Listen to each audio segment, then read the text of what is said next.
Muitas emendas e nenhum soneto.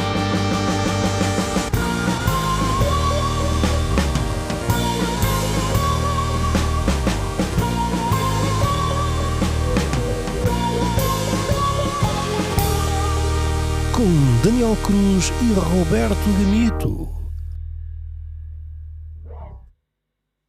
Estou mais forte nos inícios. Não sei se sou. No final, não sei. Espero finalizar enquanto morto, não é?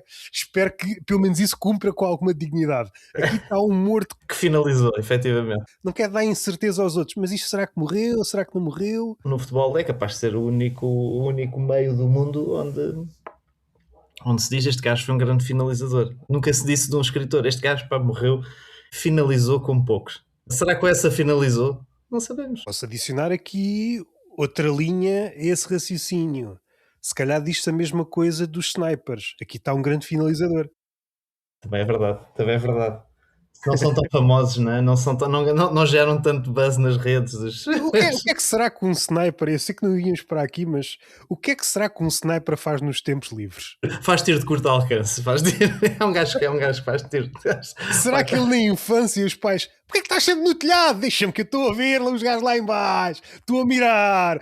Naquelas célebres questões, não sei se já te paraste com este tipo de informação, que os homens... o Bill Burr encaixa isso nas garagens e nas arrecadações, mas isto também pode ser levado... Eu vou arranjar uma coisa. Há uma coisa para arranjar no telhado. E vou eu com a minha caixa de ferramentas, subo ao telhado, mas no fundo é para passar lá uma tarde sem que ninguém me chateie. Será que uma mulher pode confiar num sniper que vai arranjar um telhado? Não dá. Eu vou arranjar o telhado. Não vais que eu já chamei um senhor. Porque nunca sabe onde é que ele tem a mira apontada no telhado lá de casa. Nos Estados Unidos é isso que acontece. Vão arranjar o telhado, mas com uma carabina às costas, nunca se sabe. Já agora, e do ponto de vista da sociedade como está montada, em que tu tens de ser produtivo, é juntar o útil ao desagradável. Claro. Tu consegues ser produtivo em duas áreas. Arranjas uma telha ou duas, ao mesmo tempo que limpas o sarampo a um... E de facto, sabendo ou não sabendo, aquela pessoa que sobe ao telhado para o consertar e dispara para uma figura que pode ser importante ou não, está a carregar em ombros a cultura norte-americana. É só um à parte, devemos de ir para algum lado. Muitas das empresas que se oferecem como construtoras num cenário pós-guerra são as mesmas indústrias, o armamento. E comecei agora a fazer um beat à volta disso. Para mim é delicioso. Tens um negócio, é um negócio perfeito. É um negócio perfeito e depois, à medida que vais adentrando no que é que são estes negócios, tu podes ser mau nos dois, que podes ser um mau fornecedor de armas. Se anteriormente construíste à base de esferovite, podes vender qualquer coisa. E é sempre bom, não há forma de falhar. É como se tu dominasses a lei da oferta e da procura. E agora podíamos desdobrar como é que o Trump, cada vez que sai à rua, não leva um tiro. E aí se calhar desmistificamos aquela ideia que os Estados Unidos é um país cheio de armas. Se calhar ainda não tem as armas suficientes. Se calhar ainda faltam armas naquele país. Se calhar falta inclusivamente um papel do Estado mais presente na oferta dessas armas, não é? O sniper provavelmente gostava muito de subir ao telhado. O sniper provavelmente, parece-me um paradoxo ou um oxímoro, não há snipers com vertigens, em princípio. Era um grande plot para uma série. Ou que já era, mas tinha que lidar com essa cena todos os dias. Se é um gajo que era muito bom, tinha descoberto que era muito bom, e o sonho dele era fazer tiro no chão, sabes? Aquele tiro que eles estão mesmo no solo, mas não dá, não é? Porque as guerras são muito dinâmicas, evoluíram noutros sentidos, e é importante um gajo estar posicionado acima. E o gajo se inverteu. Acho que está aqui um plot, pode ser um gajo que toma medicação para depois não ter vertigens, mas isso afeta o tiro. Pá, há muitas considerações aqui a já ter. estou a imaginar o diálogo com uma versão de um Sancho Panza, alguém que está a olhar para o sniper, é o seu ajudante, como havia os ajudantes dos arqueiros, um ajudante do sniper, alguém que é o caddy, não é? No golfe há aquele ajudante que carrega o obstáculo, o ajudante das munições, e o gajo olha para o sniper a suar, epá, e o quê? Isso custa-te, não é? Tirar a vida às pessoas? Não custa-me, é olhar para baixo.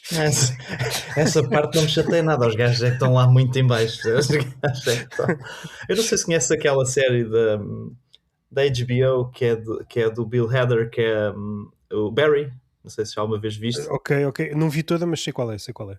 Essa série é muito gira. Na verdade, não é bem um sniper, é um mercenário. Ele não adora aquilo que faz. É um gajo que mata muito bem. Tem uma qualidade a matar que é uma coisa. Um mercenário, basicamente, é alguém que não pode ser sniper porque a vertigem tomou conta dele. Se calhar, exato. Esse podia ser o plot da nossa série, que era o gajo era sniper, só que aquilo era de tal ordem grave que foi adensando o seu problema. E então o gajo disse: não, pá, eu tenho é que matar no sol. E para matar no sol eu tenho que me especializar-me aqui no mercenário.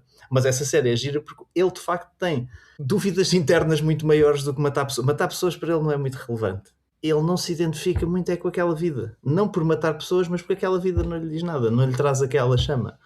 Porque acho que é ser ator. E tu teres um mercenário que quer ser ator é muito mais giro. Depois tens lá o outro gajo, que não é bem um sem chance, é mais um tio ordinário, que ganha rios de dinheiro com o gajo a matar pessoas. Normalmente para máfias e coisas assim que tem muito guito. Então não sei onde é que eu ia com isto, mas para dizer que eu acho que para a nossa série dava isto. Acabava um plot que era o... Abundam casos históricos e na ficção de tipos que aquilo que gostavam mesmo era prosseguir uma carreira artística. Ator, pintor e por aí vai. Não conseguindo, transformam-se em bandidos ou, no limite, déspota, como o Hitler, no caso do pintor frustrado. Mao, acho que era um poeta frustrado, e encontras exemplos desses. Podiam tornar-se canalizadores ou assim, não é? Porque sempre ajudavam mais as outras pessoas. Um canalizador, sei lá, um varredor de rua. Em vez de repente, vou matar pessoas por não aceitaram o meu quadrinho.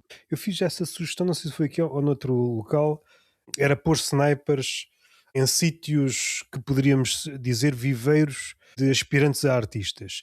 E quando detectassem um mínimo de frustração, tiro na cabeça logo. Era logo.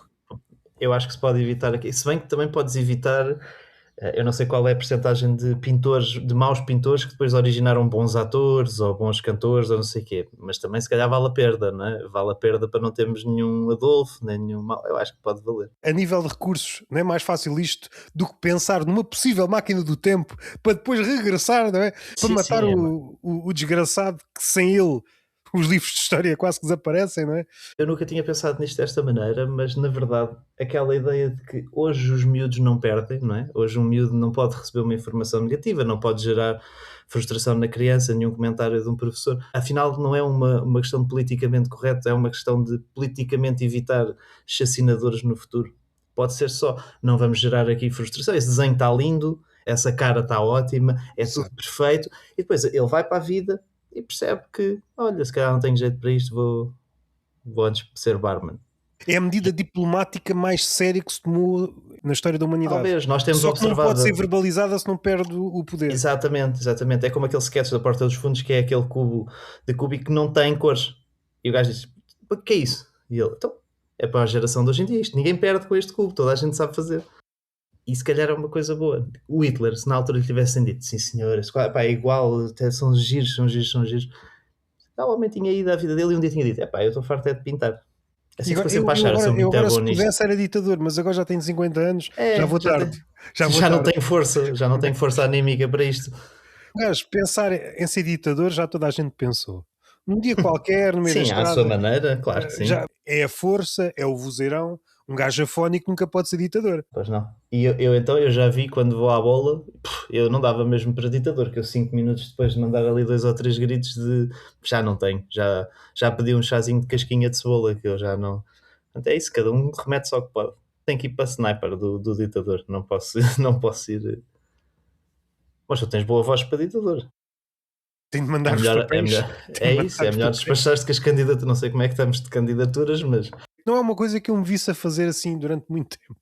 Mas achas que te frustrava? Eu era mais onde é que estão os botões para arrebentar com isto. Mas diplomacias, vai, não vai, está fechado. É para arrebentar. É para arrebentar ou não é para arrebentar? Eu só quero saber isto. É o gajo que manda nisto, mas afinal não manda, então não quer saber disto para nada. Ou seja, não conseguias ter uma primeira incursão como Donald Trump em primeiro mandato mais calmo, para depois vires num segundo mandato, tu davas logo tudo, não é? Tu tinhas que dar logo tudo. Não sabe o que é a vida. Isso tu mudas muito, não é? É que a pessoa, és um gajo que lê muito e as leituras às vezes transformam. Tu de repente és um ditador e de repente e de repente viras um de repente vir um anarca. ativista. Um Vir um ativista. ativista. No segundo mandato já não tenho fogo. O que é que eu estou aqui a fazer? E estão os gajos a bater nas minorias e tu dizes assim, espera, não era isto afinal. Os gajos prendes o gajo que estava a bater. É aquela lei de Newton, quando estás em movimento. Pois é muito difícil parar. E às tantas estou a lutar contra aquilo que disse há pouco, estou a lutar contra a minha antiga imagem, estou a tentar alcançar a minha nova imagem. É um esforço do caraças. Ao mesmo tempo pode ser mais dinâmico. As pessoas pode ser outra ferramenta para as pessoas se interessarem mais por política, porque tu rapidamente vais falar com toda a gente, que é uma coisa que é rara nos políticos. Sim. Mesmo o Marcelo, no seu tempo áureo, preferiu os beijos e as selfies a falar. Por alguma razão foi. A palavra às vezes desemboca imprevistamente para sítios e é preferível caladinho. E conhecendo o ser humano, ainda por cima o ser humano português, a probabilidade de contradição é gigantesca, não é? Mesmo a pessoa mais comum consegue dizer uma coisa e na semana que vem dizer outra completamente oposta. Portanto, se tu falares muito gravado, é fácil que alguém te venha dizer, mas olha que tu disseste isto nem há 2 semanas. Isso é sério, pá, estava mesmo bêbado. Eu nem sei o que jantei, quanto mais o que é que eu falei há 2 semanas. Mas eu disse isso. Sei o que é que estás a fazer, estás a tentar levantar lebres aí do restolho, tendo em conta figuras como o Montenegro, ele já faz isso, frase sim, frase não. Ele diz uma coisa para dizer o contrário na frase seguinte. Como se tivesse passado uma década entre as frases. Pensa assim, bom, é para cortar 2 frases, dão 2 vídeos. É Eu posto um nesta semana, o outro na próxima, logo não há qualquer conexão entre as duas. Essas figuras pensam por slogans. Mas se calhar, eventualmente, voltaremos a essa magna figura. Até porque eu tinha aqui um concurso. Sabe, tu já te cruzaste com aqueles. Isto tem-me aparecido no Instagram, acho que já alterei o meu algoritmo todo neste sentido, que é slap fighting. Já te. Ok, já. Agora não me tem calhado. Tem-me calhado outras coisas e até tem desaparecido. Houve uma altura que eu não vou dizer que me entristeceu, porque eu não gosto. Era presenteado por uma cascata de rabos e cus e outros, mas eu nunca procurei. Mas já que aqui estou, conhecem mesmo muito. Eu sem procurar, vocês percebem que eu estou a Sabem o pensar. meu gosto. Vocês já viram as pesquisas que eu faço noutras plataformas, não é? Assim, mas depois um gajo começa a ver umas informação coisas. integrada. Isto é que é a verdadeira informação integrada, que é proporcionar-te. O Montenegro tem esse condão de. É hipnótico, não no sentido de ser grandiloquente, não no sentido da densidade das ideias, mas tu estás a ver quando é que alguém lhe atira outra vez tinta para cima, que ele precisa de renovar os casacos que tem lá em casa. E renovar mesmo a máscara, não é? Ele precisa de... O algoritmo presenteia-te com variações disto. Onde é que andam as mamas, onde é que andam os rabos. Eu não estou a dizer que os quero ver, mas fornece-me uma paisagem. Vais para o campo, não quer dizer que vais a palpar as árvores todas e tocar nos frutos todos. Mas já pá, dá-te ali uma envolvência, não é? Exatamente. Agora está rodeado de figuras de governo e André Venturas e estraga a vibe, como se diz hoje os humoristas, como dizem os humoristas. Estraga a vibe. O Taxa, não, porque eu só queria fazer, eu não sei como é que não se pega neste concurso do Fighting Slap. Acho que tem, o americano é o Power Slap. Os precursores eram os russos e os polacos, que acho que sabem, já estavam com os copos e pau. Como é que não se pega nisto? Isto nos Estados Unidos eu penso que é 2023 que isto se tornou Como é que tu decides assim, olha, eu vou passar o resto da minha vida, o que sobrar, até dar, não é? Até dar, diante de um gajo. Aquilo está sempre cheio. Os vídeos que eu já vi, aquilo é o público ao rubro, claro, eu também estaria, não sou eu que estou a levar. E está um gajo, estou pai 3 seguranças atrás, não sei bem o que é que são seguranças, são só os gajos que apanham o gajo que vai cair depois de dar um bufetadão. Epá, e é com cada palmadão nas trombas, que é mesmo assustador. São indivíduos com um porte que aquela mão só para apertar já se deve sentir um estaladão daqueles, e depois há uns que estão ali ainda um minuto a dizer assim, não, eu sei que vou comer, mas vou-me fazer de forte agora. Depois comem e desaparecem. Vemos a alma a ir, olha, lá foi ela. Vemos a alma a ir e os gajos agarram só o corpo, aqueles 3 que lá estão atrás. E eu gostava que isto se verificasse, a partir de agora, em debates entre políticos. Fosse para as eleições dos Estados Unidos, mas não eram os políticos entre si, porque depois aí seria injusto, por exemplo, se fosse a Kamala contra o Trump, se cá podia ser. Não, contratava-se um destes gajos, cada um deles levava um profissional desta área para bater no outro, percebes? E depois no fim, quem ganhasse podia dar grandes chapadões ao Rodrigo Taxa. Este é o meu projeto. que sempre, o debate era entre Paulo Raimundo e Catarina Martins. No fim, aparecia lá o Taxa para levar 2 bananas. Linguagem de mercado é um win-win, não é? Ganhamos sempre. Eu acho que sim. Eu não vejo falhas neste plano. Não sei se é unânime, mas eu não vejo grandes falhas. Parece-me um power slam nas ventas. É que há gajos que merecem. Eu já tinha falado, eu sei que tenho falado muito sobre isso. O Montenegro tem carinha de quem levava. O Rodrigo Taxa, então, preenche todos os requisitos acho eu, daquilo que é a minha perspectiva para alguém levar um chapadão no fim.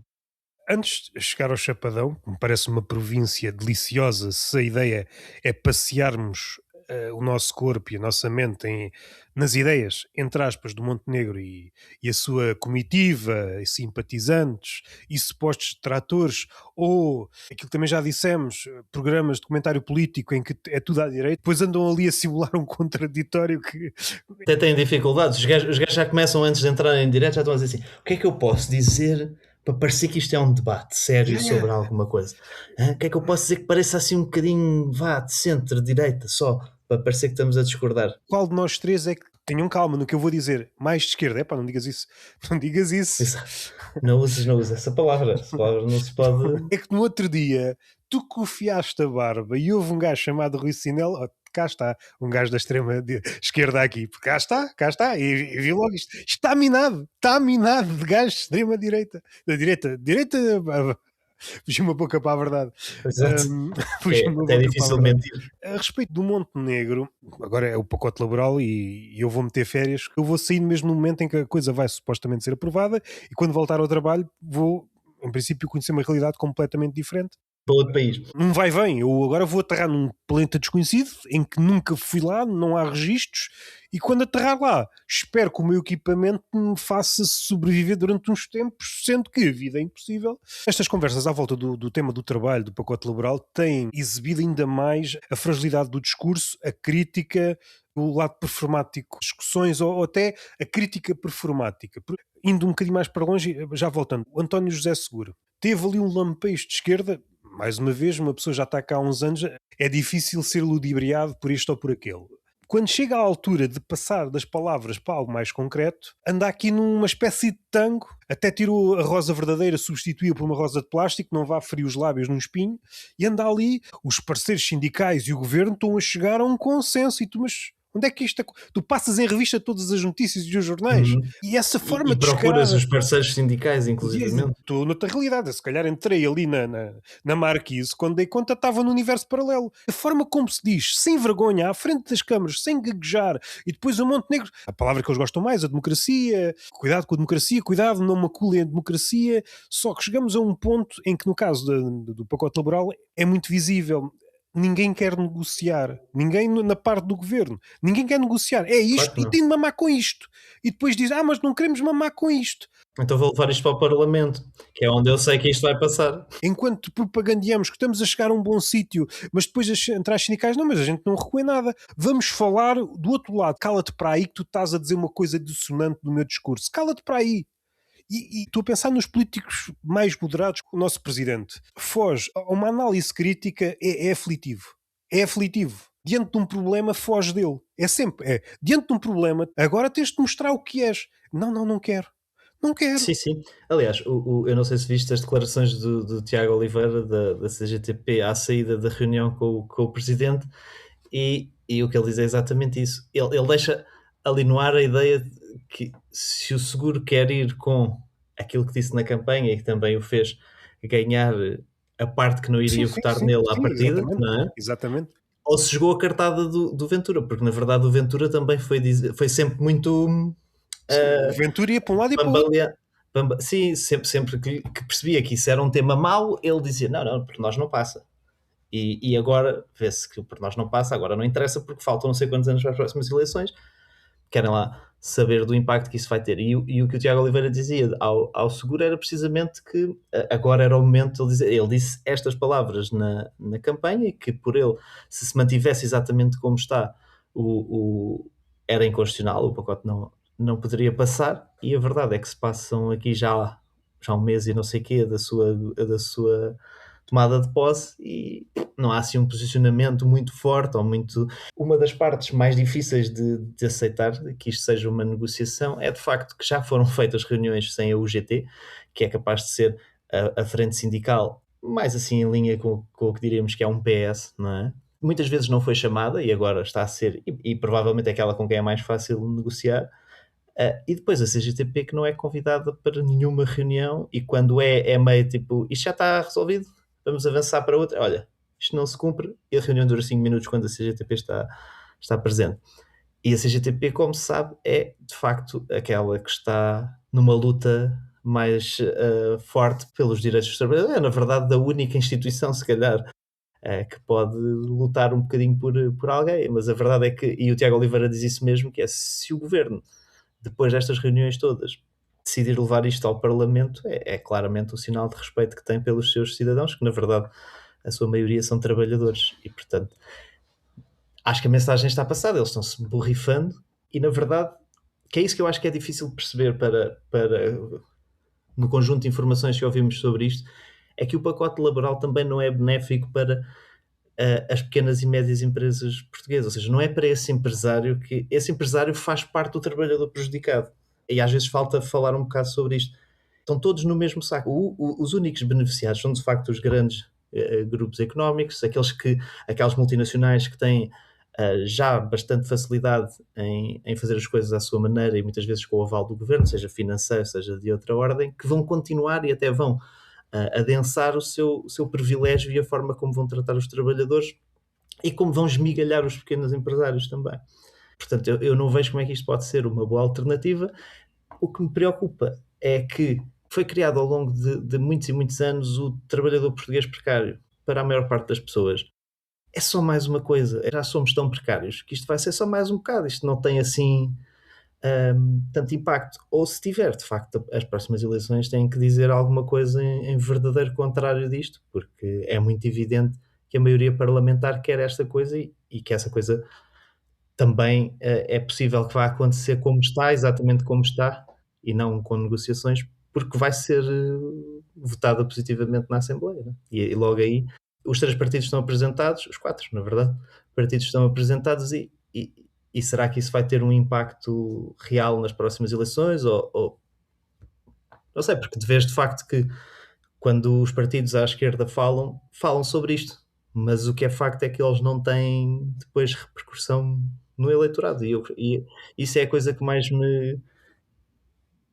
mais gostaria de explorar era isso, é como é que quem defende de facto os interesses não está a conseguir captar a atenção de quem se devia sentir lesado e representado por essa voz.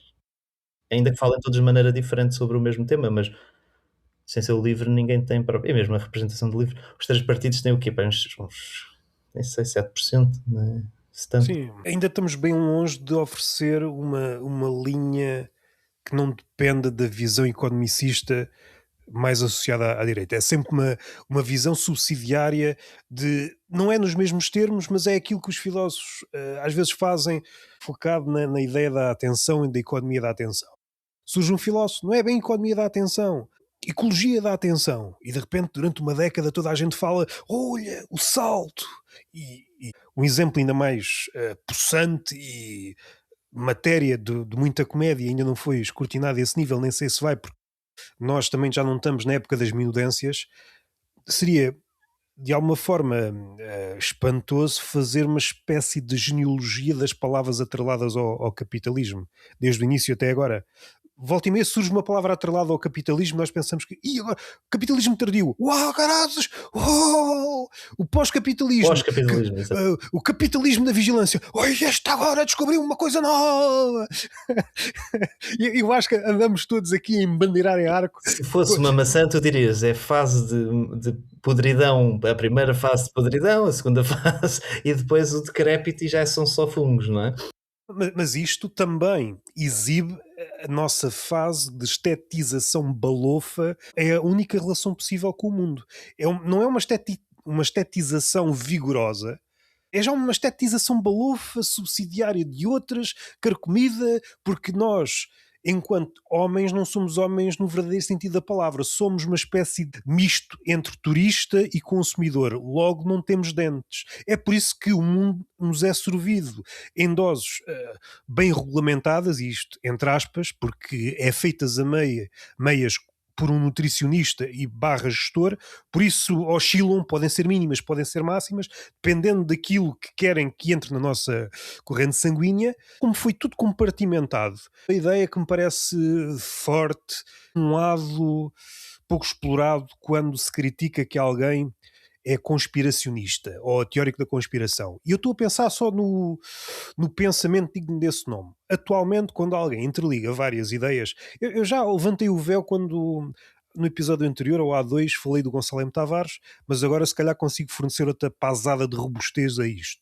Quando alguém consegue interligar várias ideias numa só para dar corpo, não é? Para insuflar, no limite, quando as ideias chegam à conversa, parece que são balões murchos e depois nós vamos soprando o balão com lugares comuns para fazer uma figura, mas depois abandonamos e murcha outra vez. O balão não se transforma em pau e depois de pau em menino e de menino em homem. Isso é mutações. Falta-lhe dar o nó, não é? Falta-lhe dar, nós também não passamos muito cartão, as nossas bocas são saltitonas, as nossas bocas estão mais necessitadas do zapping do que encher uma coisa verdadeiramente, insuflá-la de vida, porque é o sopro, pensando na Bíblia, pensando na mitologia grega.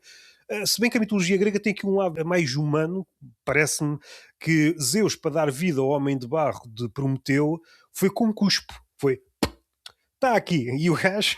E há malta que usa isso na parte inicial da conversa que estávamos a gravar, também usa isso. Ou seja, um cuspinho, nós já nem cuspimos para as coisas, porque a nossa... Mas mesmo o sopro tem mesmo essa... É uma boa metáfora, porque também tem essa composição divina, não é? O sopro divino, ou sim, o sopro das musas, tem sempre esse... E sim, nós já nem usamos... É uma espécie de energia divina que traz criatividade, energia, esse tipo de... Sei lá, fomos extirpados dessa natureza. Em termos muito terrenos, a nossa postura cínica é aquilo que nos afasta. Mesmo que nós superássemos, o nosso sopro não vai bater em nenhuma superfície para animar. Animar no sentido de animar a malta e de lhe dar alma. Ou seja, entre o homem e a sua criação, se a ambição é fazer brotar da criação um menino, já não conseguimos. Um fosso enorme, o sopro, nem que vá, vai e vem, chega lá ao outro lado da criação. E supondo que nós somos criadores minúsculos, parece-me também já não é aí. Mas o sítio onde eu queria chegar, eu acho sempre fascinante quando estou a ler vários livros e de repente, sem fazer nenhum plano, estão todos a falar da mesma coisa e de ângulos diferentes. Os Estados Unidos, que me parece sempre uma repetição da mesma coisa, nós estamos muito encadeados com o Trump, como se fôssemos um veado que levou com os faróis e agora está, oi, que é que... Nós também não vamos porque um veado não é um gato, espatifa o carro todo e por isso paramos. É por respeito ao veado. Não, é por respeito ao carro. O Reagan foi um ator de westerns. Vendo só desta perspectiva, ou seja, um gajo, um cowboy, foi presidente dos Estados Unidos. Não é? Sim, foi o primeiro cowboy presidente. Pois há um historial. É esta luz. O Obama foi um ator. O Obama, que vai ser escalpelizado mais à frente, foi um Trump à sua maneira, um Trump mais polido. Mas nas suas ações, aquilo que nós depreciamos em figuras como Montenegro, ele fez de uma maneira mais sofisticada. A distância do discurso à ação é um abismo. É um abismo. O mundo tornou-se tão complexo, foi-nos vendida a ideia... Começou na filosofia, talvez na ciência, e depois destas ideias mais comezinhas que só podemos analisar uma coisa de cada vez. Esta postura mais analítica ou pretensamente analítica. Estou a pensar nesta ideia do gestor que está numa fábrica e acha que, ao traduzir um segmento de uma realidade em números, sabe a realidade. Olha para aqueles números como não compreendes nada. Não compreendes nada porque há muita coisa que esses números não dizem. E já estamos a partir do princípio que tu consegues ter a melhor leitura sobre esses números. Nós estamos já a dar vários saltos. Que nem isso é verdade. Estes números dizem a respeito a uma realidade, são parentes próximos de outros números que representam outra realidade. Quer saber mesmo a realidade deste microcosmos. Começas a juntar coisas e toda a gente, não, mas tu és conspiracionista. Tu quer dizer que isto está ligado com isto, está ligado com isto, está ligado com isto, está ligado com isto. Uma das razões pelas quais nós chegamos aqui a este ponto em que depois a crítica não é exercida uma arte vigorosa, a arte, sei lá, eu não quero bifurcar porque estou aqui a pensar várias coisas ao mesmo tempo, estou a pensar no Vils, estou a pensar que mesmo assim, à distância, quando comparas o Vils a um comediante típica em Portugal, ainda há uma distância, ou seja, ele não é totalmente crítico, só que depois parodia-se a si próprio. Para fechar este discurso mal amanhado, supondo que o Vilse faz a sua instalação, os seus retratos, vá lá, picareta, tal, e eu por acaso até tinha um beat à volta disso, porque tive aqui uma ideia, escavaca aquilo porque está a denunciar a gentrificação. A partir do momento que espeta aquela merda numa das fachadas, aquele bairro, aquele lado, aquele segmento da urbe valoriza.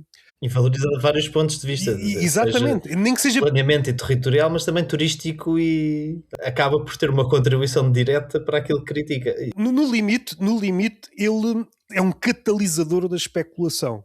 Não sei se dá para fazer uma meta-crítica sobre isto. Ele tentou criticar, mas o consumismo e o capitalismo a ser o que é, ou seja, expande.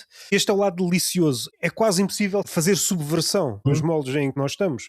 Ser subversivo a nível de pensamento, arte, comédia, parece-me também já não estamos aí. Nós já nem temos essa ambição. O Vilse parece-me que ainda está no limite, às vezes um bocadinho antes, um bocadinho depois. Humoristas, então, onde é que eles estão, não é? Onde é que eles estão? Esta ideia de que, como o mundo tornou-se muito complexo, nós tornamos nossas percepções sobre o mundo compartimentadas. Um modelo fordista, não é? Cada pessoa tem a sua função e nós não sabemos aparentemente bem aquela função, mas a outra, se calhar a contígua, ainda lhe damos ali um toque, mas a seguinte, já não sabemos nada, e envolvidas 4 ilhas, nós não sabemos o que é que a nossa parte constitui no todo, eu não sei o que é que eu estou a fazer, eu não sei se estou a embalar ovos, estou a construir um vai-vem. É a sociedade em que cada trabalho, cada ocupação, tu estás a trabalhar dentro de uma caixa negra, tu és um anão dentro de uma caixa negra que desconheces o objeto final, e isto aplicado ao pensamento é danoso a um nível.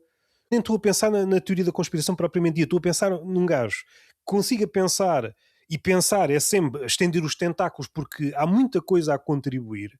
Quando tu pensas na questão do feminismo, podes ir logo buscar a Eva na questão da desobediência, não é? A desobediência, mas também podes olhar pelo lado da curiosidade, muito mais curiosa que o Adão. Não é? Mas podes também pensar do outro lado. A primeira mulher dos mitos gregos é a Pandora. Vais fazendo essas ligações e há de chegar a um ponto em que começas a estabelecer relações cada vez mais fortes. É engraçado como há um erro no mito das duas mulheres primordiais. A maçã de Eva não é uma maçã e a caixa de Pandora não é uma caixa, é uma jarra. Ou seja, isto começa logo desde o início. Mas uma expressão, eu já fodi uma expressão, percebes? Não é tão bonito a jarra de Pandora, não é uma frase tão impactante. Nós temos um fascínio com caixas, é pensar fora da caixa, é a caixa de Pandora. Exatamente, tem que ser a jarra, pensar fora da jarra. Pensar fora da jarra. Já viste as implicações que isso tinha? Agora, se eu traduzisse, era o jerrycan da Pandora. Se tornasse pública essa questão da maçã não ser verdadeiramente o fruto que lá está, que na verdade seria um figo ou uma coisa, porque a maçã, em teoria, nem havia condições meteorológicas e geográficas para acontecer ali. Se bem que Deus... Sim, é isso, em podendo ele faz. Estás-me a dizer que ele pode tudo exceto cultivar maçãs ali? Mas aquilo inicialmente não sabíamos que Deus tinha esse poder todo, não é? Aquilo inicialmente até parece que é um entre vários deuses. Ele até tem dúvidas.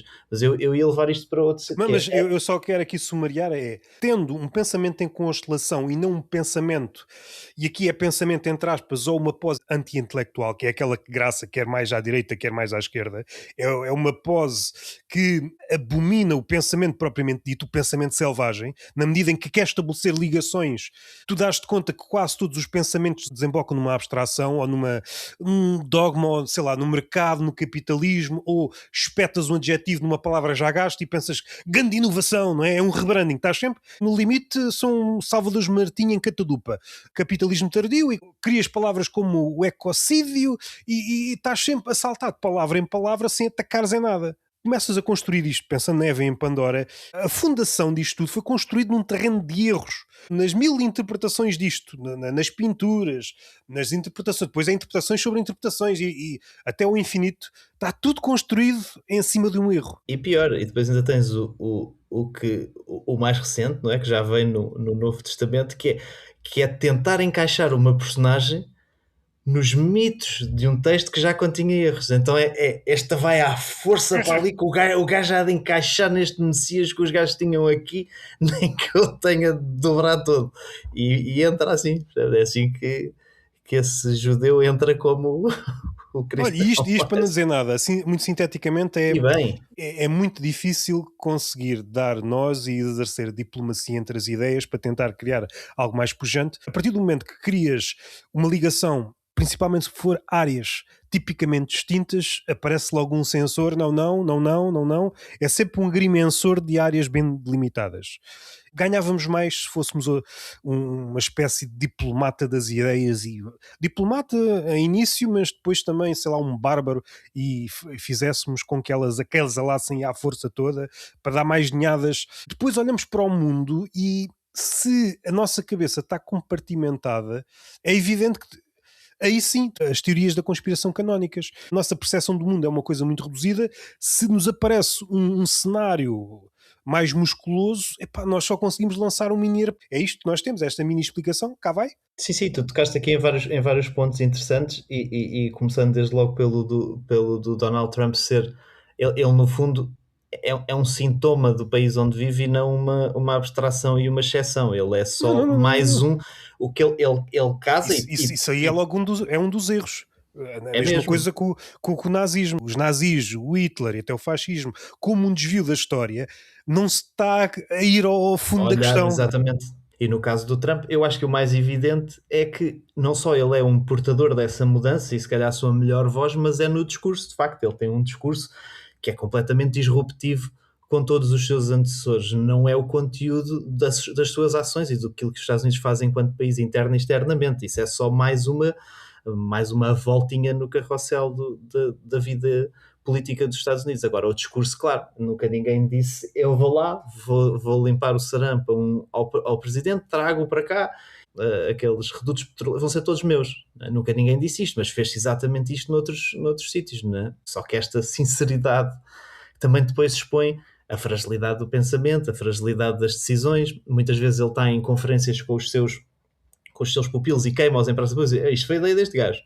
Sei o que é que tens a dizer. E depois fica assim, olha, eu sei o que é que tens a dizer sobre isto. Isto foi a ideia tua, atacarmos lá o Irão naquele dia, tu disseste que aquilo era boa ideia, o que é que tens a dizer agora? E depois fica aquele silêncio de merda, o gajo fica, filma o gajo assim, bom, isto foi uma decisão conjunta, não é? Isto, eu mandei um bitite e a malta disse assim. E temos um presidente que assume, sem pudor nenhum, e isto creio que foi semana passada, que ele disse que se uma pessoa o elogiar, se uma pessoa tiver frases simpáticas para ele no momento em que o conhece, ele necessariamente, a partir daquele momento, começa a ter uma excelente relação com aquela pessoa e no futuro tem tendência, ele disse isto, não foi ninguém que deduziu, ele tem tendência no futuro a seguir as decisões que essa pessoa tiver. Se disseres que gostas, isto é tipo os putos, se disseres que gostas muito de mim, vamos reventar ali a casa ao vizinho, percebes? Essa que eu acho que é a grande diferença do Donald Trump para os outros, porque estavas a falar do Ronald Reagan, é um dos precursores de tudo aquilo que nós temos visto, não é? Começou com ele aqueles que são os maiores cortes fiscais e de impostos em empresas gigantescas e criando desigualdades. O Vietnã foi na altura dele, não foi?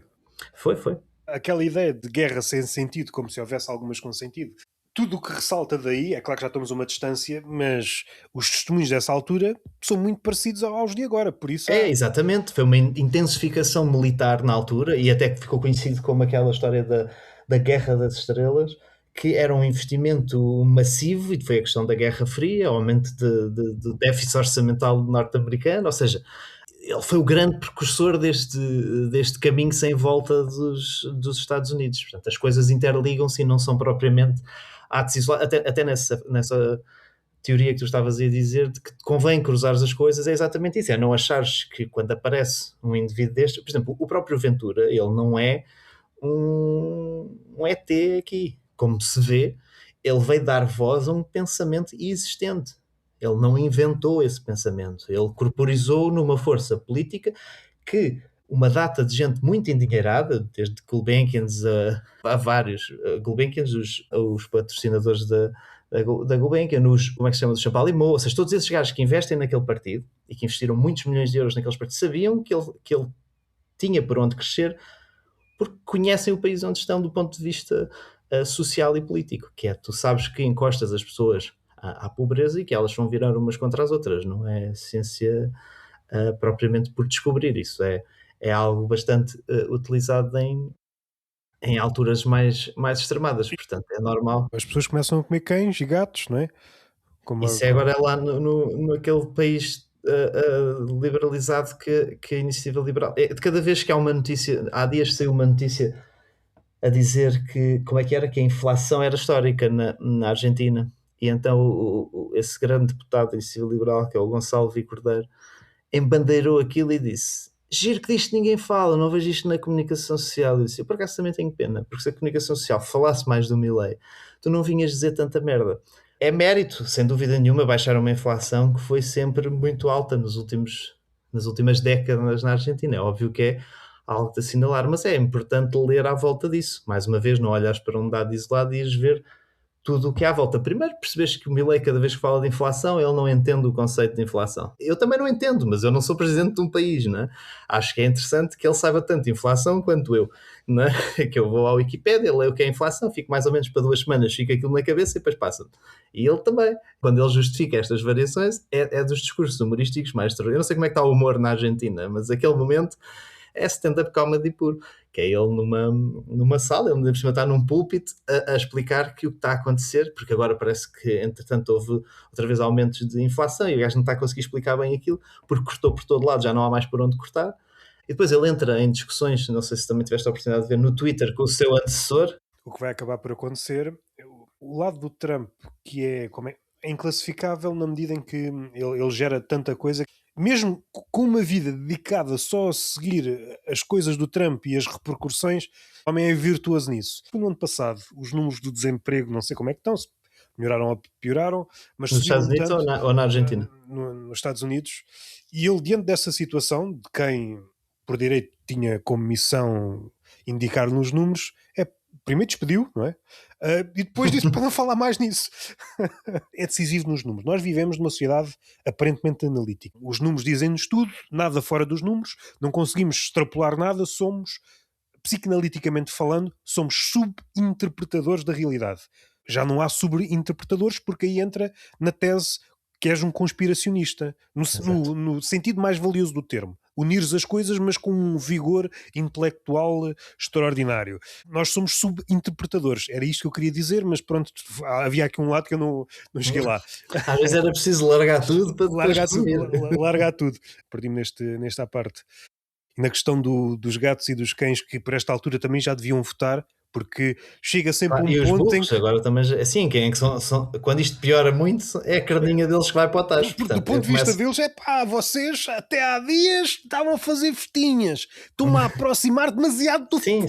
Sim. Não, e até que ponto é que a festinha, que antes era uma festinha de que bela companhia que está aqui ao meu lado, que pelo sacerdote, que coisa bonita, e não passa a ser de como é que está esta carninha? Como é que massajares a carninha para depois poder ser mais bem confeccionado? Já apanhei ponta solta. O número que é mesmo, seja no dia a dia, seja os influencers, seja o presidente, seja o ministro, é engraçado como olham para os números da mesma forma, o que também nos explica o que é que a educação nos tem fornecido. Achamos que aquilo é o santo grau, na medida em que confirmam as nossas narrativas. A partir do momento que desmonta a nossa narrativa, esconde isso, pá! Esconde isso! Sim, porque na verdade, quem vê os números, qualquer pessoa que tenha olhado para um gráfico, tu consegues perceber que na maior parte deles tu consegues construir a tua narrativa para o lado que tu quiseres, não é? É sempre possível olhar para uma... Basta cortares, fazes a análise. Não apresentares tudo, fazes um comparativo mais pequeno, fazes não sei o... É fácil tu contares ali uma história diferente com o mesmo dado que outro está a ver. É impossível ser imparcial nessa leitura. Agora, o que assusta não é a imparcialidade, é que às vezes é mesmo a imbecilidade na análise dos dados. Isso é que me preocupa mais, que já nem é uma questão de visão política ou da forma como se olha para a coisa, é mesmo não saber interpretar um dado muito concreto. Interpretação é da família da leitura. E nós sabemos como é que a leitura... Eu não quero mistificar dizendo que é prima da humanidade, porque não é, porque a Alemanha deu-nos um contra-exemplo fortíssimo, mas ainda assim, quando se pensa no pensamento e na leitura, nós estamos, ou pelo menos a internet está cheia de aprenda a ler mais rápido, mais livros, não, o essencial, isto, um livro em 20 minutos.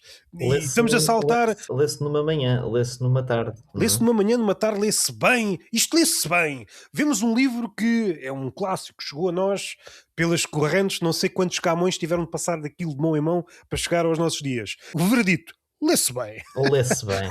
É uma coisa, um par de horas é suficiente para comer isto e li isto numa hora e 10, porra, não é?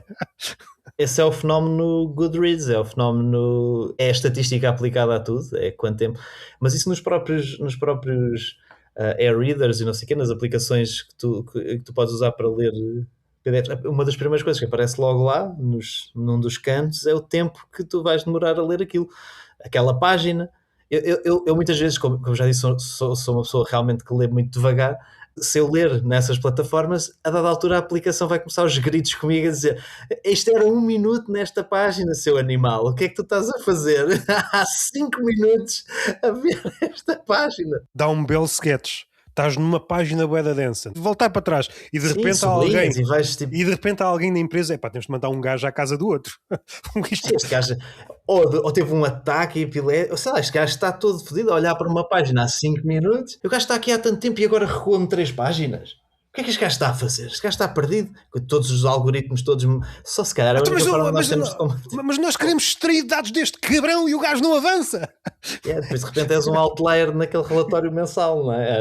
És um gajo que está fora do padrão. E cada vez eu ouço mais nas conversas à minha volta, este ano li não sei quantos livros, e eu lembro sempre de uma frase que disseram uma vez à minha avó quando nós estávamos no centro de saúde. Até a senhora deu-lhe um papel, acho que era uma requisição médica, a minha avó fica muito séria a olhar para aquilo durante algum tempo, e a senhora pergunta-lhe se ela sabe ler. E a minha avó era uma pessoa que lia muitíssimo. E eu fiquei sempre a pensar naquela frase. A minha avó sabia ler, mas será que eu sabia ler? Essa pergunta é muito mais interessante do que pode parecer. A mim não me interessa se tu leste 70 livros no ano. Há pessoas que leem 60 e tal livros no ano. Eu acho isso inacreditável. É espetacular e eu fico muito contente com isso. É o que é que tu extrais e voltando àquela tua conversa de há bocado, que é como é que tu conectas esses 100 livros que tu leste com os 100 livros que leste o ano passado, com a notícia que vais ler a seguir, que se calhar tem 10 linhas, mas conecta com alguma coisa que tu leste, ou se tu leste mesmo só para pôr lá no Goodreads que leste e ganhar o prémio do leitor que mais páginas leu. Porque eu não tenho a certeza que seja a unidade de medida certa para os livros, seja ler rápido ou ler muitos. Convém ficar com alguma coisa, não é? Convém começar a ligar coisas e a ter aqui alguma percepção sobre aquilo que se está a ler. Eu cada vez acho que leio menos livros no sentido em que quase que não os termino, porque eles conectam tanto uns com os outros que uma pessoa vai sempre buscar mais qualquer coisa e fica ali um emaranhado de livros abertos que são uma espécie de leitura conjunta do mundo. Acho que é mais interessante isso do que não absorver palavra nenhuma do que está ali, mas é isso, vivemos no universo dos números e os números dizem-nos tudo, dizem tudo às marcas, seja para contratar depois as pessoas, ou seja, isto é de facto um universo, tu só te consegues transformar num blogger ou num vlog, não sei qual é o termo, um Instagrammer de livros, um Instabook, TikTok, como é que é? Book Grammar e acho que não sei, é o Booker. É o Bookbucker. Esse é o Bookbucker. Mas tu só te consegues tornar isso de facto ao longo de não sei quanto tempo tiveres mostrado que este livro, aqui eu aconselho este livro e tem que ser, em cada mês tem que ser para uns 10, porque senão não consegues, não é? Este movimento não pode acabar só com 2 e estás ali a falar do livro, é muito menos interessante. Este é incrível, comprei este também, comprei este. Nunca há um discurso crítico sobre nada. Não, é o incrível, este livro é incrível, este livro lê-se rápido. Alguém que diz sobre ler O Estrangeiro do Camus, este livro lê-se rápido, lê-se bem, lê-se num par de horas, pá, Lês do Bartleby, do Melville... Claro que são livros pequenos. Claro um livro pequeno lê-se bem. Ok, diante desta situação, ainda mais no contexto atual, que o trabalho sempre foi, mas atualmente em Portugal é mesmo um eixo. E como é que isso conversa? Como é que se dialoga com o teu tempo, não é? Mas se não conversa...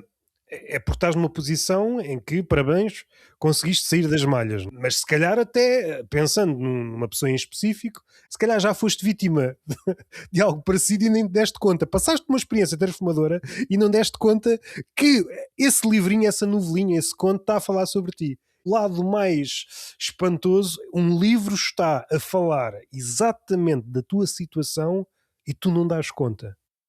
Pois, porquê? Porque estás a ler à pressa. Porque ele é rápido. E ao mesmo tempo que não temos vergonha, não temos peixe de dizer que identifiquei-me, relacionei-me com coisas mastigadas à Netflix, mas uma coisa que realmente tenha que ver contigo, que te ponha às tripas, Encanto, não consegues entabular conversa com o Bartleby. Eu vi um texto há uns tempos, estava bem escrito, mas fazia-lhe confusão a posição do Bartleby. Não é? Preferia não o fazer. Fazia-lhe bué da confusão. Entrou em curto-circuito e eu achei, tu estás completamente dominado por esta ideia da produtividade. Isso até liga bem com duas coisas que tu disseste há pouco. A primeira das quais é que mesmo quando os partidos à esquerda falam sobre este pacote laboral, mesmo que digam que ele deve cair na sua plenitude, eles dialogam com ele neste cenário capitalista neoliberal. Eles dialogam sempre nesta perspectiva de como é que se pode convergir a conversa. E é por isso, obviamente, que o tema da extrema-esquerda é um tema não existente, porque não há, porque se há coisa que a extremo deve fazer é renegar completamente o sistema no qual está inserido. E não há nenhum partido em Portugal. O Ventura, teoricamente, gostava de romper com o sistema, mas ele é só o fruto mais denso desse sistema.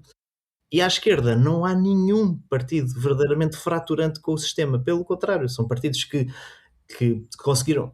Muitas vezes a crítica que se faz ao PCP é injusta com a sua teoria, que é, a crítica é de que o PCP é um partido que pretende em Portugal fomentar o comunismo, que é coisa que o Partido Comunista em Portugal não pretende coisíssima nenhuma. O Partido Comunista em Portugal luta pelos trabalhadores dentro da perspectiva deste consenso que já foi social-democrata e agora é neoliberal da Europa. É aí que o Partido Comunista dialoga, não é numa cisão completa com estas políticas e agora vamos para outro regime. Nunca aconteceu o PCP sempre esteve imiscuído, mesmo depois do 25 de novembro, antes e depois do 25 de abril e do 25 de novembro, sempre esteve imiscuído nas esferas deste sistema e não contra este sistema. E, portanto, é logo aí que cai o discurso da extrema-direita. E depois o outro ponto já não me lembro onde é que eu ia, mas se quiseres falar mais um bocado, talvez me lembre. Não sei se queres dar mais um lamiré a respeito das leituras e da forma como figuras encaram um livro, não querendo fazer extrapolações admiráveis. Em parte, um livro, em sendo bom, principalmente, dar-te-á um olhar que pode não ser descortinado logo ao início, mas a meio ou daqui a uns anos, em conjunto com outra coisa, pode dar uma visão sobre determinada coisa ou sobre o mundo, se der mesmo uma visão propriamente dita. Olhando para um jornal, olhando para algo como, sei lá, este caso recente da Cristina Ferreira, teres um arsenal crítico que consiga desmontar aquilo e que não te deixe dependente de coisas que papagaios digam de um lado e do outro. Somos sempre devedores, mas se somos devedores, ao menos que vais buscar os nutrientes às suas melhores fontes, não é? Não vais buscar citações processadas, pensamento processado, vai mesmo a fontes orgânicas, não é? Pessoal que dedicou uma vida a pensar esta linha. É claro que ao cruzares, e essa é a angústia do conhecimento e daí a razão pela qual ele tem sido afastado. Tu nunca chegas a um fim. Este lado analítico é tão sedutor, dá-te a ficção. O lado capitalista do pensamento, não tem fim, não é? Não tem fim. É o crescimento infinito do pensamento. Não tem fim, há qualquer coisa que fica, é como o Sísifo, não é? Fica, está a metade. Outro livro que se lê, olha, do Camus, outro livro que se lê num par de horas. Sim, se calhar não se percebe, é depois nada, mas é pequenito. Mas quer dizer, todos os livros do Camus, tu consegues ler a obra toda num dia, não é? Sim, assim, alucinadamente, se calhar conseguirias. Então se dedicares um par de horas a cada um, dá. Quando nós estamos a falar de algo que vemos ou lemos, nós estamos a expressar, sobretudo, a nossa miopia. No limite, se fores um gajo virtuoso, pões em discurso a tua visão. Mas a maioria das vezes expomos a nossa miopia, se do outro lado houver uma crítica, mas isso devia ser o início de qualquer coisa para afinar. Pode ser que o outro descubra a vocação de oculista e nos afine os olhos e daí para a frente. O Sísifo é um exemplo também. Quando nós pensamos no Sísifo, e recentemente foi adaptado aqui e ali em várias repartições, é só pensado na parte final, mas aquilo é um encadeamento de histórias que nunca mais acaba. E aliás, na parte final tem um lado que muitas vezes é esquecido. Ele quando é posto naquele cenário da maldição por Hermes, o Hermes dá-lhe a hipótese de escolher uma espécie de paraíso grego ou aquilo, sendo que se superasse aquela prova seria eterno, ascenderia ao lugar de Deus. Sísifo pôde escolher mesmo fugindo não sei quantas vezes à morte. Vou safar-me e vou ser um deus. Estava lá uma espécie de escotilha lá em cima que depois desapareceu. Se ele chegasse ao topo, ele ascenderia. Este detalhe, o Sísifo hoje muitas vezes em meios académicos, em meios ensaísticos, é como o símbolo do trabalhador, o trabalho vão, andamos a repetir, tal, mas o trabalho continua a ser vão porque há a promessa da escotilha e é por isso que isto funciona. Se não houvesse esta ficção de que o trabalho liberta, como estava na entrada desse bonito espaço desse bonito espaço que os influencers mitológico onde se incineravam pessoas em barda, a coisa ruía facilmente. Sim, esse é que é o detalhe. E quando tu falas das coisas, ao esqueceres disto, não estás a perceber a cena. É como olhares para Noé. Eu não estou a dizer que isto tem uma importância singular, mas está a mostrar que ainda não leste suficientemente bem. Quando estás a pensar na questão do dilúvio, só estás a pensar na pomba, esquecendo que antes da pomba foi um corvo, uma implicação, tem uma implicação. E depois pode dar largas, e esse é o lado do pensamento, é um pensamento que tem medo, né, de se espreguiçar. Porque raio é que o corvo não voltou? E a partir daí, se quiseres, tens um conto, tens uma obra de ficção. Porque, olha, à volta era só cadáveres, porra, tenho aqui pitança que nunca mais acaba. Estou a passar fome lá dentro, não? Nunca mais. Que é que isto se lixe? Temos medo de juntar as coisas, temos medo de ir para fora de pé. Essa é uma crítica que se pode apontar mesmo ao lado mais sóbrio do fact-checking. Tu estás a analisar o desconhecido com base no conhecido. Voltamos para a questão até dos números. A nossa época é linda nesse aspecto. Nós achamos que conseguimos controlar o que aí vem com métodos antigos, sem que estamos aqui numa viragem para uma coisa completamente nova. E vamos ficar sempre aquém. A leitura não nos vai ajudar na medida em que um produto ou uma ideia, ou aquilo que nos é vendido por aí, que nos oferece uma, sei lá, a ideia que agora me recordo é o perfume. Se usares este perfume, de repente atrás de ti tens um enxame de mulheres. Abre-te mais os olhos. São sucessivos despertares. No princípio, se vis atrás de ti, só vão gajos com um pau. Um pequeno texto de Kafka. Eu não sei quando é que esta ideia da luz ao fundo do túnel surgiu. Quem é que foi o primeiro gajo a fazer isso? Certamente surgiu, vou arriscar, com o início dos comboios e com o primeiro túnel. Foi o primeiro gajo, não sei, se calhar até antes. Foi o gajo que inventou, foi ele que inventou os túneis. Antes dos túneis, a palavra da origem. Imagina, o gajo que escavou o túnel, abriu do outro lado. Epá, isto aqui está uma bela metáfora, caralho. Vou ser poeta, cara, que é que isto se lixe? Até foi a correr com o dinamite, mas o dinamite estava prestes a explodir, olha, morreu soterrado. O Kafka tem um texto, passa a ideia que estás num comboio mais ou menos a meio do túnel. Pensando que o início do túnel é o passado e o final do túnel é o futuro, há um ponto em que o passado está muito distante, já não percebes bem, e o futuro também ainda não é bem uma certeza, é um ponto lá longe, se fores miúdo, não encontras, estás aqui no meio termo em que aquilo que possas ter arrecadado enquanto conhecimento, lentes, visões e pouco te serve, estás aqui num ponto, eu não quero dizer que é uma época das trevas, porque estás em movimento, ou pelo menos assim te alegam, porque às tantas o comboio pode estar parado, lá fora é que estão a fazer às tantas pode ser isso, o comboio parou e há efeitos sonoros e nós... Não, e visuais, não é? Há aquelas video walls que o vídeo vai andar. Assim, em vez das árvores estarem... É o croma, não é? Aquele exatamente. Verde. Às tantas é isso. Às tantas... Epá, lá uma luz, lá ao fundo. E nós, porra, nunca mais. E às tantas é isso. Mas pronto, já me perdi. Não... Só queria fechar aqui com esta ideia da leitura que me parece... Eu não sei se nos dá essa salvação, porque nós, aquela ideia de que a arte é terapêutica, não me parece, pelo menos nessa medida, pode ajudar-te, mas... resultando em conjunto com outras coisas. Sozinha não sei se tem esse poder que as pessoas esperam dela. Não punha assim fé, até porque aí para ter essa dimensão toda, acho que os próprios artistas teriam que a tomar por esse caminho, e a maior parte é como tu dizes, pelo menos no humor, é muito o foco na mesma estatística, no mesmo olho rápido, no mesmo pouco minudento, um olho sempre veloz à procura da próxima, e acho que isso tira... É difícil, eu não acompanho bem nos outros países, não sei como é que estão os outros países, como é que na Alemanha os humoristas estão a reagir, mas aqui parece que não está a acontecer nada, não é? Nem a nível de política nacional, nem de internacional, parece que estamos num cenário perfeitamente normal, em que não estão a ser tomadas medidas que batem em alguém, não, parece que está tudo bem.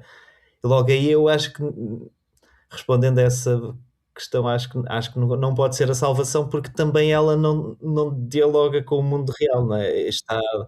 Às vezes há ficção que dialoga mais com o mundo real do que textos de 70, ou quer dizer, conectam com o mundo real, mas com o mundo que não diz nada aos temas concretos. Não é? Um bocado como eu estou a fazer aqui, que não estou a dizer nada, mas estou. Percebes? É um bocado isto que eu estou a fazer, sabes?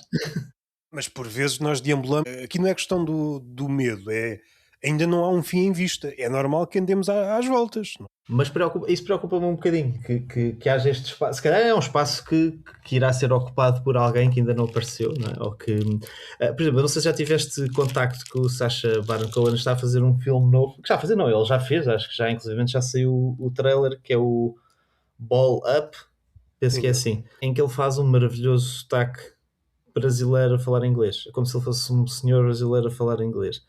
E eu penso que faz falta um Sacha Baron Cohen em cada país. Até ele faz falta nos Estados Unidos, ou seja, essa dimensão que ele sempre teve. Se cá faz falta até inclusivamente os homens da luta, faz falta qualquer coisa, sabes? Faz falta qualquer um choque com as figuras reais. Fazer um humor que seja a tinta verde na cara do primeiro-ministro e não só uma coisa mastigada onde o primeiro-ministro pode estar presente e sente-se bem. E eu acho que isso ajuda pouco a essa arte de salvação. Ajuda pouco porque não vês salvação, vês a arte comprometida com o poder. E aí não há salvação possível quando eles vão de mãos dadas todos nus pelo campo a ver-nos morrer por trás. Não é? Acho que não há grande salvação. Por isso acho que era preciso, às vezes, se calhar, não querer viver da arte para fazer melhor arte. Porque tu, para viveres da arte, vais ter que fazer outro tipo de coisas que se calhar não põe nada em causa, porque tu queres fazer parte daquilo, queres receber dinheiro e é legítimo, mas não faz essa arte que dá um passo ao lado e que não pode não ser necessariamente em frente, mas é ao lado, é para outro caminho, para outra direção. Epá, no mínimo incómoda. Pode Exato, não mudar sim, nada. sim. Porque mesmo o Sacha, podemos dizer, então há um Sacha, que razão é que dás para os Estados Unidos ter transformado naquilo que está atualmente? Claro, não tem esse poder. Não, era na vertente de salvação de quem recebe essa arte e não de salvação do sistema em si. Não é? O sistema não depende de humoristas. A ideia, pelo menos a possibilidade de uma voz dissidente tenha isso o poder que tenha, não controlas depois. Um presidente que tenha vontade de te calar já era um bom sinal. Mas Exatamente. Mas a questão do incómodo de há determinadas regras para estar no meio, até podemos dizer no meio da comédia, e começam, algumas ideias são verbalizadas, e quando damos conta, não há grande diferença entre o meio da comédia, o meio artístico, o meio literário, de um salão de debutantes em que figuras da alta proa da burguesia estão à espera de encontrar um pretendente. E daí que, por portas e travessas, se saiba que tens de respeitar meia dúzia de regras, não é? Tens de beber desta forma, tens de olhar daquela forma, tens de dizer aquela forma, tens de dizer encarnado e não vermelho, porque vermelho é dos comunistas. Ai meu Deus, se a tua língua cospa alguma coisa minimamente de esquerda, tumbas, a família renega-te, pá. sim, eu imagino um salão que às sextas-feiras é preenchido com indivíduos que são levados com capuz na cabeça, entram numa sala onde estão lá os grandes avaliadores do discurso da direita e depois vai dizer, tu esta semana no comentário na CNN usaste a expressão classe trabalhadora. O meu amigo pretende virar à esquerda, é isso que o meu amigo está a dizer, precisa ter aqui uma aula, um incentivo de direita é o que precisa ter. Eu imagino este cenário, porque de facto vou-te endireitar o discurso. como é que se chama? O Chicão anda a fugir desse. O Chicão deve andar escondido aí num sítio qualquer para não ser apanhado no meio desse. Nós, quando pensamos no futuro, uma das nossas fragilidades do pensamento, do discurso, é que não conseguimos pensar no futuro e daí que os oportunistas nos vendam promessas do futuro. Mas, em falta de imaginação, de facto, o futuro está à nossa volta na medida em que há vários países a experimentar uma espécie de futuro que nos pode calhar. Aquilo, em específico, é uma mutação de alguns. Pensamos, o Zizek, por acaso, foi um lado que eu nunca tinha pensado, também, em princípio, tem mais tempo para pensar que eu, que é pensar no mundo enquanto a união tensa entre as duas Coreias. Podemos pensar, sei lá, nos Estados Unidos e na Rússia, ou nos Estados Unidos e na China, mas a tensão entre as duas Coreias também é dá-nos aqui uma forma de entender o nosso cosmos antagónicos. Do lado tens uma ditadura, do outro lado tens o capitalismo mais extremo, a visão mais superficial consumista. O lado capitalista só existe por ter medo do outro lado. Até dá para analisar psicanaliticamente. A Coreia do Sul acha que está a matar o seu laio. O que é mais diferente da ditadura? Vamos ser isto. Vamos ser o mais hedonistas possível. Eventualmente encontrar-se mais à frente e percebem que o ponto onde nós estamos a chegar somos diferentes. Exatamente, é o ponto.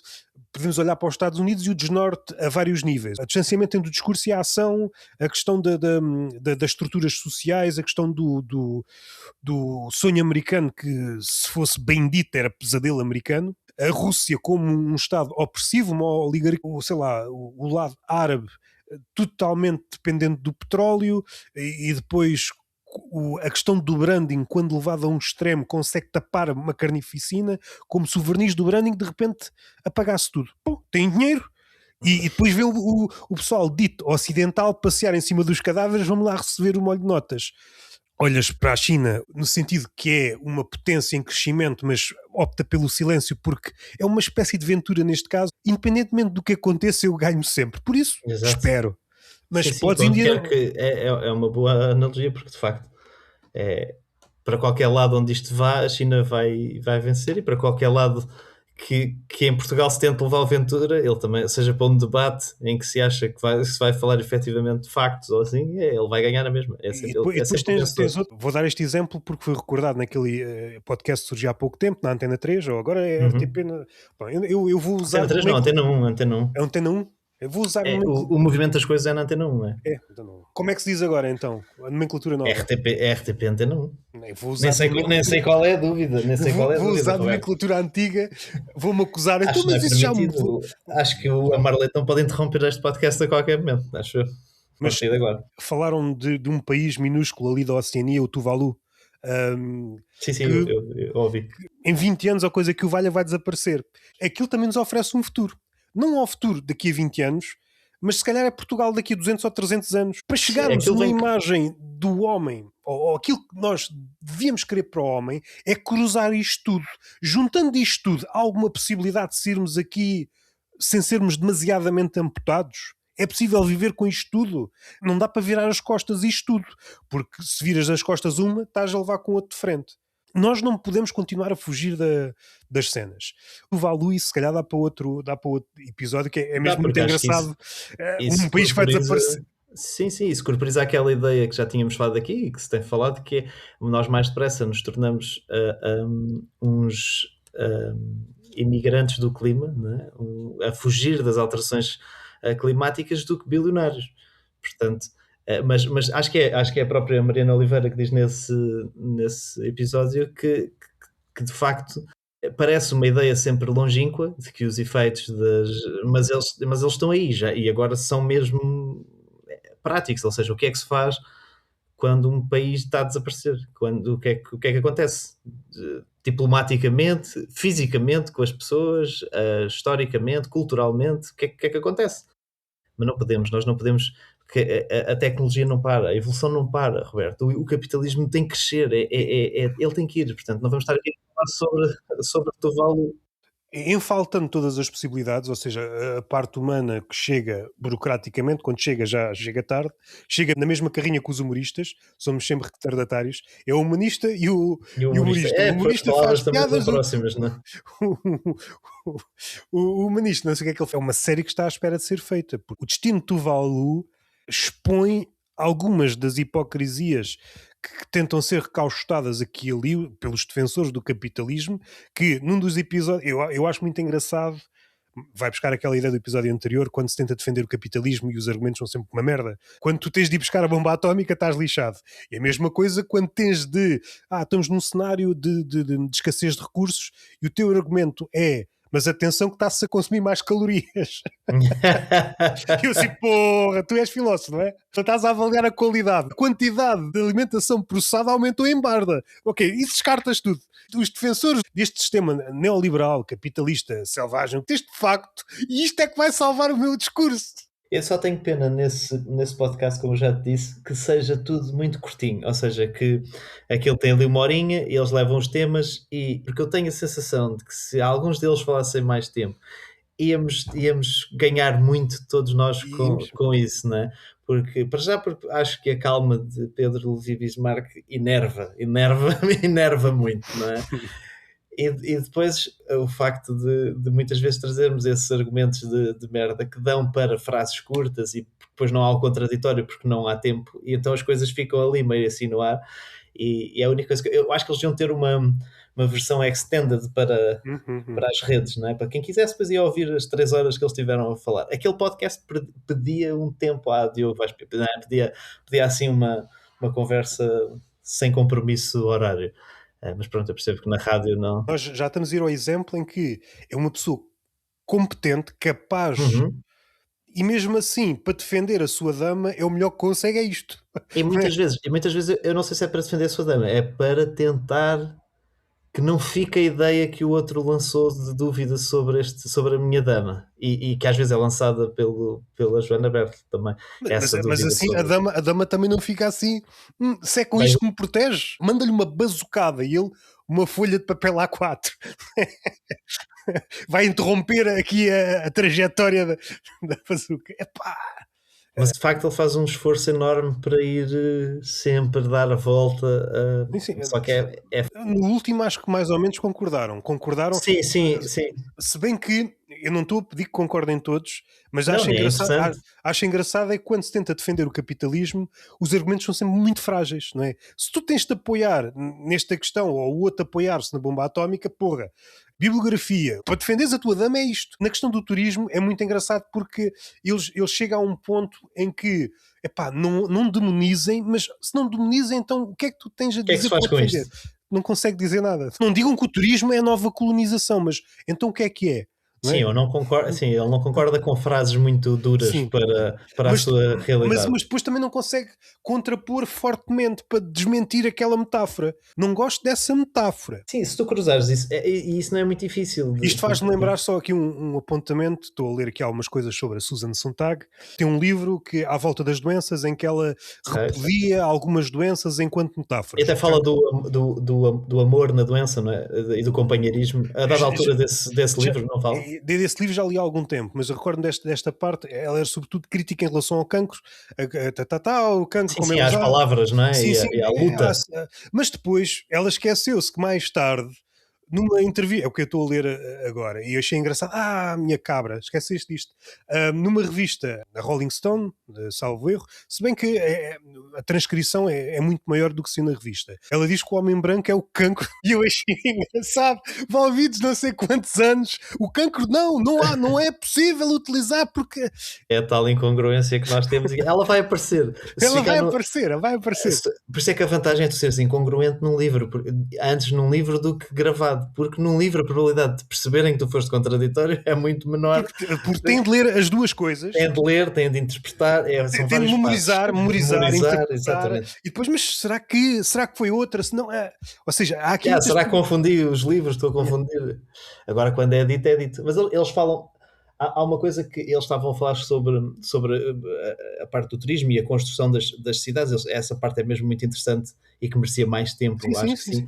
E cruzada depois estava a ouvir aquilo e lembrar-me da entrevista do Ricardo Paes Mamed, conversa com o Pimentel lá no 45 Graus, também é muito interessante, que ele fala o porquê do turismo não ser uma via viável de crescimento, não é? Porque pode, para já tu não dominas tu não dominas aquilo que faz com que o teu país seja atrativo no momento. Tens uma celebridade que pode fazer com que o turismo naquele ano cresça no teu país, porque decide viver para lá, porque decide fazer coisas lá, porque decide fazer um filme lá, qualquer coisa.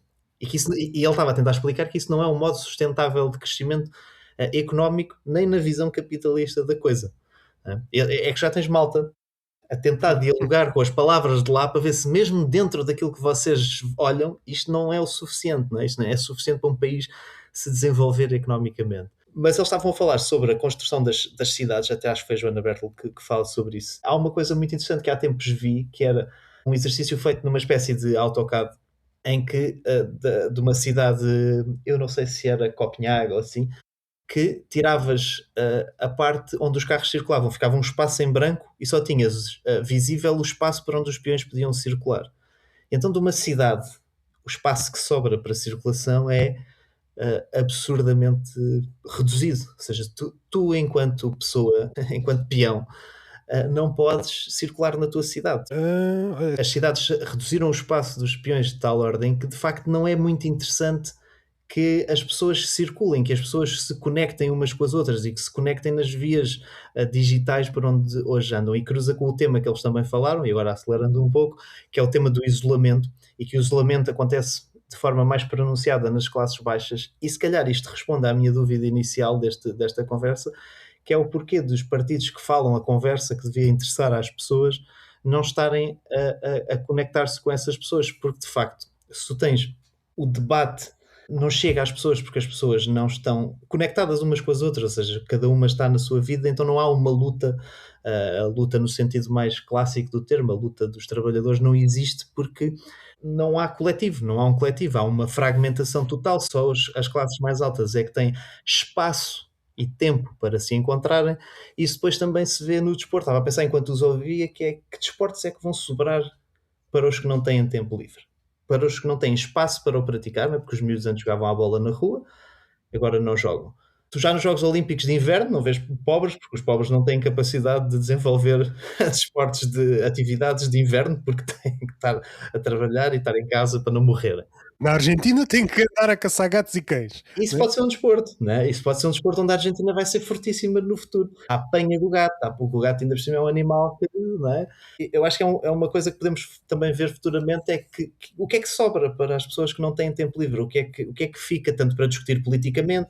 Às vezes nós dizemos, as pessoas não querem saber, mas como é que podem querer saber? Porque às vezes também vem deste contacto com os outros que te instiga a saber mais sobre alguma coisa. Temos de recuar primeiro ao nível básico, que é a própria concepção de espaço comum e a própria concepção, mas aí levar-nos para outro tema, só para dar isto para a Miré, a usurpação do termo comunidade. Há dias tiveste a microepifania, como a palavra comunidade foi usurpada por outras pessoas. Mesmo o influencer, quando diz a minha comunidade, a comunidade pertencia ao léxico de uma pessoa que nada tinha que ver contigo. É engraçado que mesmo estas coisinhas foram minadas e foram envenenadas. Mesmo quando partes para o discurso, o teu discurso já sai manco porque está contaminado, já foi usado de várias formas. Mas chegando aí tens de criar uma concepção. Na ideia de muitas pessoas, nem a ideia de espaço comum ou espaço comunitário existe já não existe, é um espaço comercial, ou tua casa e havendo uma coisa ou outra e dás-te por feliz se houver as duas coisas. Casa, trabalho, casa, e quando não é esse percurso há uma voltinha ao centro comercial. E é basicamente este trio que ordena basicamente as vidas todas. E agora tenho que terminar, que estou mesmo em cima da hora. Havemos de continuar porque estes temas estão... A vida mundana chama, não é? A vida mundana, e até podemos sempre recordar este ponto. Eu acho que é engraçado porque já em conversas sobre escritores que estão a fazer a apologia do tempo e de repente há um relógio, porra, tenho que ir embora. Acho muito engraçado. A realidade, o tema pede uma certa sobriedade, estão a fazer crítica sobre uma determinada ideia, um lugar comum, a realidade bate à porta, porra, tenho que ir embora, caras. Acho mesmo engraçado. A realidade não perdoa ninguém. O que desmonta é, sei lá, assisti a uma palestra de psicanálise que era sobre, era o burnout e umas cenas relativas ao trabalho. Mas de repente dou-me conta, esta palestra, que horas são? São 11h30 da noite. Para mim já está. Quando começamos a analisar percebemos que isto está a romper por todos os lados. Mais muitas emendas em um soneto de Daniel Cruz, Roberto Gamito, e vemos de aparecer aí. E foi um gosto. Está feito.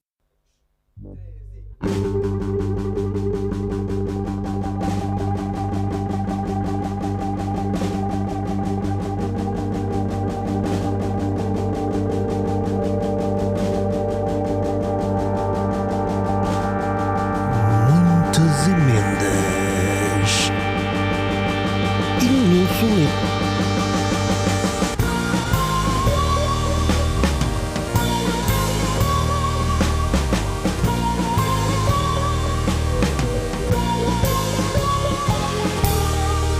Com Daniel Cruz e Roberto Gamito.